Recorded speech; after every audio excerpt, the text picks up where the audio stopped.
আসলে মুখ গোমড়া করা বা অসন্তুষ্ট হওয়া। নাম্বার 3, সন্তানকে গালি দেওয়া। নাম্বার 4, মাকড়সার জাল পরিষ্কার না করা। নাম্বার 5, খাওয়ার পাত্র অপরিষ্কার রাখা। নাম্বার 6, ঘরে ময়লা আবর্জনা রাখা।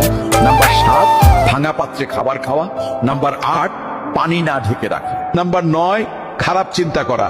নাম্বার 10, অন্ধকারে খাবার খাওয়া। নাম্বার 11, প্রার্থনাকারীকে খালি হাতে ফিরিয়ে দেওয়া। 12, কলসি থেকে মুখ লাগিয়ে পানি পান করা। 13, সূর্য ওঠার পরে ঘুমানো। নাম্বার 14, বিছানায় বসে খাবার খাওয়া। ভিডিওটি অন্যদের কাছে অবশ্যই শেয়ার করুন, কারণ দিনের কথা ছড়ানো সদকায়ে জারিয়া।